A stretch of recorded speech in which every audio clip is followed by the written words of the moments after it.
नमस्कार दोस्तों, मैं रोहित सिंह कुशवाहा एक बार फिर से आप सभी का स्वागत करता हूं। दोस्तों, हम लोग भारत का संवैधानिक इतिहास या विकास को पढ़ रहे हैं और आज हम लोग पहुंच गए हैं इंडियन काउंसिल एक्ट 1861 पे। इसके पहले हमने जो गवर्नमेंट ऑफ इंडिया एक्ट 1858 पढ़ा था। दोस्तों, इस एक्ट को लाने की ज़रूरत इसलिए पड़ी क्योंकि 3 साल पहले ही तो एक्ट आया था। तो ऐसा क्या हो गया कि अब इस एक्ट को लाने की आवश्यकता पड़ गई। इसके लिए कई सारे कारण हैं, उनमें से एक मुख्य कारण है उस समय के जो सर सैयद अहमद खान साहब थे। उन्होंने एक पैम्पलेट निकाला और उसका नाम था the causes of Indian revolt. उन्होंने बताया कि जो 1857 की क्रांति हुई थी उसके मुख्य कारण क्या थे। उसमें से उन्होंने एक कारण पे काफ़ी ज़्यादा जोर दिया, वो ये था कि जो ब्रिटिश हुकूमत है या जो ईस्ट इंडिया कंपनी है, ये जो भी कानून बना रही है, जो भी लेजिस्लेटिव मैटर्स बना रही है, उसमें वो भारतीयों से ना कुछ पूछ रही है, ना किसी भारतीय रिप्रेजेंटेटिव या प्रतिनिधि को अपनी काउंसिल में शामिल कर रही है। तो जिनके ऊपर कानून बनाया जा रहा है, जिन पर कानून को पालन करवाया जाएगा, उनसे ही नहीं पूछा जा रहा है कि आपके ऊपर हम कौन सा कानून लाएं। तो ये जो असंतोष या रोष व्याप्त हुआ था, ये भी एक मुख्य कारण था इस क्रांति को होने का। तो अंग्रेज़ों को ये बात समझ में आई और उन्होंने इस एक्ट के माध्यम से अपनी उस गलती को सुधारा। और इस एक्ट में हम देखेंगे कि भारतीयों को भी जो विधायी काउंसिल है, लेजिस्लेटिव काउंसिल है, जो कि नियम कायदे कानून बनाती है भारत के लिए, उसमें भारतीयों की एंट्री होगी। और भी कुछ प्रावधान इस एक्ट में है। चलिए शुरू करते हैं। तो उस समय जब ये एक्ट आया, तब जो Bharat secretary of state for India थे वो थे सर चार्ल्स वुड। इनका नाम आपको शायद सुना लग रहा होगा, क्योंकि जो वुड डिस्पैच आया था वो इनकी ही अध्यक्षता में आया था, जो भारत में एजुकेशन सिस्टम के सुधार के लिए था, और वो 1854 में आया था। तो इस समय ये भाई साहब सेक्रेटरी ऑफ स्टेट हैं, सर चार्ल्स वुड। और इस एक्ट में क्या क्या मेन बातें थी वो देख लेते हैं। तो पहला कि जो गवर्नर जनरल की एग्जीक्यूटिव काउंसिल थी, उसमें अभी तक 4 मेंबर्स हुआ करते थे। दोस्तों, जो 1773 का रेगुलेटिंग एक्ट आया था, अब उधर उधर अगर आप लोग उसको फिर से अगर रिवाइज़ करें या फिर आपको याद होगा, तो तब जो गवर्नर जनरल की काउंसिल थी उसमें 4 मेंबर्स थे। और जब पिट्स इंडिया एक्ट आया 1784 में, 1784 में, तो गवर्नर जनरल की जो एग्जीक्यूटिव काउंसिल है उसकी संख्या 4 से 3 कर दी गई। ऐसा इसलिए किया गया कि ये जो काउंसिल की जो भी फैसले होते थे ये बहुमत पे होते थे। तो अगर ये जो 4 मेंबरान्स हैं या 4 जो मेंबर हैं, अगर ये किसी बात में सहमत हो जाएं, तो ये गवर्नर जनरल की भी नहीं चलने दे सकते थे, क्योंकि बहुमत का फैसला होता था।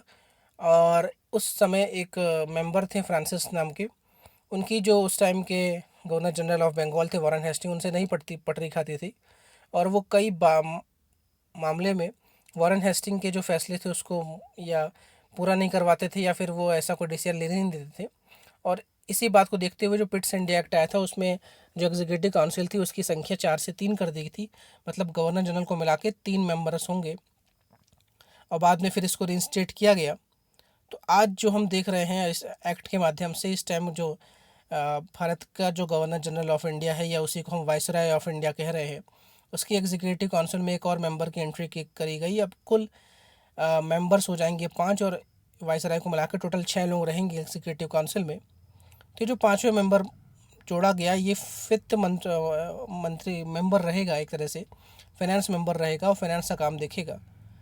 तो अब आप लोगों के दिमाग में लगेगा कि ये क्या हो रहा है, मतलब ये वित्त देखने वाला मेंबर कहाँ से आ रहा है। तो असल में हुआ क्या, इतने सालों से जो एग्जीक्यूटिव काउंसिल बनी थी, तो जो गवर्नर जनरल रहा उसने एक तरह से काम को बंटवारा कर दिया, जिसे पोर्टफोलियो सिस्टम कहते हैं, कि भाई आप ये देख लो, आप ये काम देख लो, आप वित्त देख लो, आप सैन्य देख लो, आप सिविल मामला देख लो। तो इतने सालों में 1773 से लेकर 1861 तक में ये जो बाइफरकेशन ऑफ वर्क था इतना अच्छा हो गया कि अब हम 5वें मेंबर जब ला रहे हैं तो हम उसको कह रहे हैं कि ये 5वें मेंबर क्या काम देखेगा, फाइनेंस का काम देखेगा। और एक 6वें मेंबर की भी एंट्री होगी, वो 1874 में होगी, जिसको होगी पब्लिक वर्क्स, जो लोक निर्माण के काम है उसके लिए होगी। क्योंकि अंग्रेजों ने क्रांति के बाद, 1857 क्रांति के बाद, वैसे डलहौजी के टाइम से ही डलहौजी साहब 1848 में आए थे और 1856 तक रहे थे। तो उनके टाइम से ही भारत में बहुत तेज़ी से विकास कार्य शुरू हो गए थे, और क्रांति के बाद तो ये विकास कार्य और तेज़ी से होने लगे। तो 6वें मेंबर की भी एंट्री होगी जो पब्लिक वर्क्स को देखेगा, ये 1874 में होगी। तो इस टाइम जो भारत के वाइसराय हैं वो हैं लॉर्ड कैनिंग। और लॉर्ड कैनिंग एक तरह से कहें तो भारत के आखिरी गवर्नर जनरल भी कहलाएंगे और पहले वाइसराय कहलाएंगे। तो इन्होंने पहली बार पोर्टफोलियो सिस्टम की शुरुआत की, मतलब काम बांटने की शुरुआत की। और जैसा कि हम देख रहे हैं कि इन्होंने अपनी काउंसिल में अलग अलग लोगों को अलग अलग काम दे रखा है। जैसे हम यहाँ बात करें तो किसी को फाइनेंस का काम मिला है, किसी को यहाँ पे सिविल का काम मिला है, किसी को यहाँ पे मिलिट्री वाला काम मिला है। तो एक तरह से काम का बंटवारा जो आज भी आप देखते हैं कि जो मुख्यमंत्री होते हैं, प्रधानमंत्री होते हैं, अपने मंत्रियों को विभाग या डिपार्टमेंट बांट देता है, इसे पोर्टफोलियो सिस्टम कहते हैं। तो इसकी शुरुआत 1861 के इंडियन काउंसिल एक्ट से हो रही है। और ये सब जो चीज़ हम आज अपनी राजनीति में देख रहे हैं, संविधान में देख रहे हैं, या फिर जो हमारी पार्लियामेंट्री डेमोक्रेसी उसमें देख रहे हैं, इन सब की छाप आपको इन सारे एक्टों में कहीं ना कहीं मिलेगी। इसीलिए हम इसे कहते हैं कि ये भारत का जो संवैधानिक विकास है या फिर भारत का जो कॉन्स्टिट्यूशन डेवलपमेंट है उसका इतिहास हम पढ़ रहे हैं। तो ये आपको इतिहास के पॉइंट ऑफ व्यू से भी इम्पोर्टेंट है, मॉडर्न हिस्ट्री के पॉइंट ऑफ व्यू से इम्पोर्टेंट है, और पॉलिटिक्स में तो इम्पोर्टेंट है ये। तो लॉर्ड कैनिंग ने जो गवर्नर जनरल और वाइसरॉय ऑफ इंडिया है, इन्होंने पोर्टफोलियो सिस्टम की शुरुआत की। अब मैं उम्मीद करता हूँ पोर्टफोलियो सिस्टम में आपको कोई डाउट नहीं होगा। अब अगली जो इसमें बात ये थी कि जो लेजिस्लेटिव काम थे, जो कि विधायी वाले काम थे, नियम कायदे कानून बनाने वाले काम थे, उसके लिए लेजिस्लेटिव काउंसिल थी। अब इस काउंसिल में गवर्नर जनरल साहब को, या वाइसराय कहना ठीक रहेगा, तो वाइसराय को एक अधिकार दिए गए कि भाई आप टोटल 12 मेंबर्स की तो लेजिस्लेटिव काउंसिल है ही है, पहले 6 थे, अब उसको 6 और एक्सटेंड कर दिया गया था। तो इन 12 के अलावा आप 6 से 12 लोगों को नॉमिनेट कर सकते हो। मतलब आप जब भी कोई ऐसा कानून बना रहे हो तो आप 6 से लेकर 12 लोगों को नॉमिनेट कर सकते हो जो कि लेजिस्लेटिव के बारे में जानते हो, उनको विधायी ज्ञान हो, लॉ का ज्ञान हो, उनको आप नॉमिनेट कर सकते हो। तो ये ध्यान रखना है कि जो एग्जिस्टिंग लेजिस्लेटिव काउंसिल थी 12 मेंबर्स की, उसके अलावा भी 6 से 12 लोग एक्स्ट्रा बाहरी लोगों को नॉमिनेट कर सकता है। कौन? Viceroy of India. और इसी नॉमिनेशन में, इसी जो नॉमिनेट करने की जो ताकत है, इससे हम देखेंगे कि 3 भारतीयों को ये मौका मिला। तो ये जो 3 भारतीय हैं जिनको नॉमिनेट किया गया था जो वाइसराय की, देखिए आप, तो मैं वाइसराय कह दूं या गवर्नर जनरल ऑफ इंडिया कह दूं, दोनों पद एक ही हैं। लेकिन क्रांति, ये जो 1857 का जो गवर्नमेंट ऑफ इंडिया एक्ट आया था, उसके तहत रानी का शासन हो गया था। और रानी के शासन में जो यहाँ का जो उसका प्रतिनिधि था वो वाइसराय रहता है। तो कन्फ्यूज़ होने की बात नहीं है इसमें। तो चाहे तो वाइसराय की जो लेजिस्लेटिव काउंसिल की बात करते हो, तो इसमें इनको 6 से 12 मेंबर्स को नॉमिनेट करने का अधिकार मिल गया। इसमें इन्होंने उस अधिकार का उपयोग करते हुए कैनिंग साहब ने 3 भारतीयों को एंट्री दी। यही बात सर सैयद अहमद खान कह रहे थे कि कुछ भी नियम कायदे कानून बनाओ तो कम से कम भारतीयों को अपनी बैठक में बुलाओ, उनको अपने काउंसिल के या परिषद में मेंबर तो बनाओ। भारत के लोगों लगे तो कि यार हमारा कोई व्यक्ति वहाँ बैठा है और वो हमारी बात रखेगा। ध्यान देने वाली बात यह है कि जो भी यहाँ पे नॉमिनेशन होगा 3 भारतीयों का, उनको कुछ भी कहने, बोलने या बहस करने का अधिकार नहीं रहेगा। लेकिन ये एक सिंबॉलिक जेस्चर है या सिंबॉलिक जीत कह सकते हैं कि भारतीयों को कम से कम वाइसराय की जो विधायी काउंसिल या लेजिस्लेटिव काउंसिल, उसमें एंट्री तो मिली। तो ये 3 जो व्यक्ति थे वो थे बनारस के राजा, पटियाला के महाराज और सरदन का राव। ये 3 लोगों को एंट्री मिलती है वाइसराय के लेजिस्लेटिव काउंसिल में। अब अगली जो बात है वो ये है कि जो भी लोग इस काउंसिल में आएंगे उनका जो कार्यकाल होगा मेंबर्स का, वो 2 साल का रहेगा। और ये कहा गया कि कम से कम आधे लोग, जो एडिशनल की बात कर रहा हूँ, 6 से 12 लोग जो नॉमिनेट हो रहे हैं, उनमें से कम आधे लोग ऐसे होने चाहिए, या तो वो ब्रिटिश होने चाहिए या फिर इंडियन होने चाहिए। तो इंडियन और ब्रिटिश की शर्त थी, तो इंडियन आ गए 3 लोग। अच्छा, अब इस एक्ट में ये कहा गया कि अगर कोई बिल जो कि पब्लिक रेवेन्यू से या डेप्ट से, उधार से, मिलिट्री से, धर्म से या विदेशी मामले, अब यहाँ पे विदेश मतलब कोई दूसरे देश की बात नहीं हो रही है, जो इलाका अंग्रेज़ों का है वो तो उनका है। उसके अलावा अगर कोई दूसरा राजा है या दूसरी कोई प्रेसिडेंसी नहीं कहेंगे, दूसरा कोई अगर प्रिंसली स्टेट है तो उससे कोई भी सलाह मशवरा या कोई भी संधि को हम फॉरेन अफेयर्स कह रहे हैं। तो ये फॉरेन अफेयर से जुड़े हुए कोई भी मुद्दे हैं, इन टॉपिक से रिलेटेड हुए कोई भी अगर बिल आता है तो वो बिना गवर्नर जनरल या बिना वाइसराय की सहमति से पास नहीं हो सकता, ये शर्त रख दी गई। और क्योंकि अब ये वाइसराय किसकी बात मानेगा? वाइसराय सेक्रेटरी ऑफ स्टेट की बात मानेगा। और सेक्रेटरी ऑफ स्टेट कौन है? वो ब्रिटेन की पार्लियामेंट में कैबिनेट रैंक का मंत्री है। और वो किसके लिए उत्तरदायी है? क्राउन के लिए, ताज के लिए। तो अल्टीमेटली जो रानी चाहेगी जिस बिल पे चाहेगी उसी बिल पे साइन होगा। अगर रानी कही कि इस बिल पे साइन नहीं करना है तो वाइसराय नहीं करेंगे, और ये शर्त भी रख दी कि बिना वाइसराय के साइन से ये जो कुछ हेडर है या टॉपिक्स हैं उनका बिल पास नहीं माना जाएगा। साथ में ये कहा गया, अगर कोई बिल या कोई मसौदे पे काउंसिल अपना निर्णय बना लेती है या निर्णय दे लेती है तो भी उनके डिसीजंस को, उनके निर्णय को वाइसरॉय पलट सकता है, ओवर रूल कर सकता है। साथ में ये कहा कि अगर इमरजेंसी आ गई तो वाइसरॉय ऑर्डिनेंस जारी कर सकता है। आज भी ऑर्डिनेंस निकलते हैं।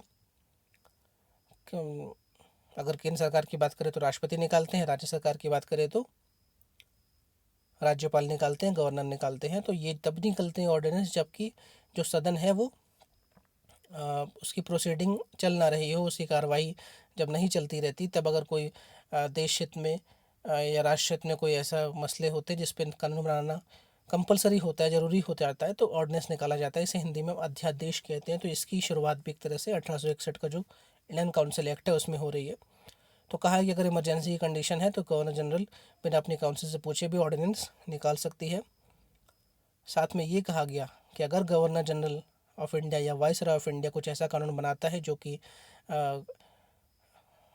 ब्रिटिश हुकूमत के हित में नहीं है तो उसको सेक्रेटरी ऑफ स्टेट उस कानून को रद्द कर सकता है।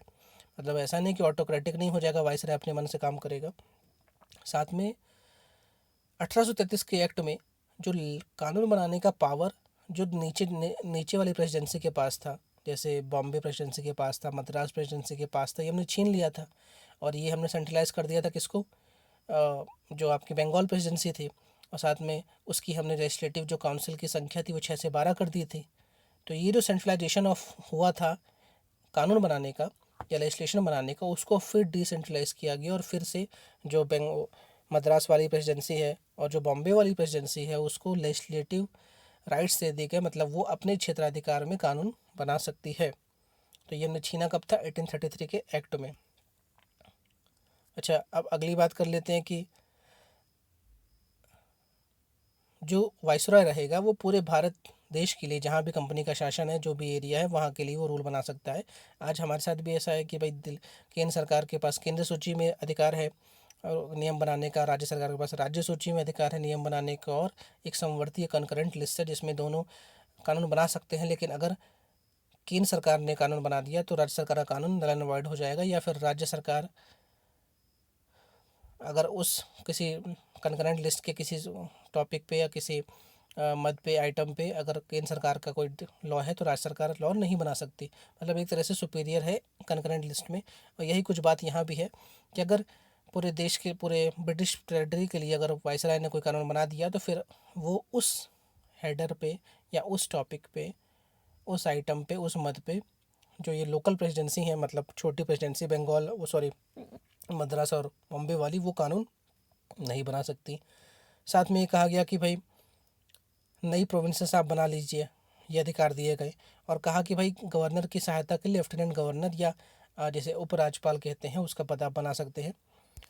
और ये भी कहा गया कि जो और प्रेसिडेंसी हमने बनाई, जैसे हमने आसाम प्रेसिडेंसी बनाई, पंजाब प्रेसिडेंसी बनाई, बर्मा बनाई, या north western frontier provinces presidency बनाई, तो इसमें भी लेजिस्लेटिव काउंसिल का गठन हो सकता है और यहाँ भी हम लेफ्टिनेंट गवर्नर का पोस्ट बना सकते हैं। ये लिखा हुआ है कि किस कहाँ पे कब बनाया गया।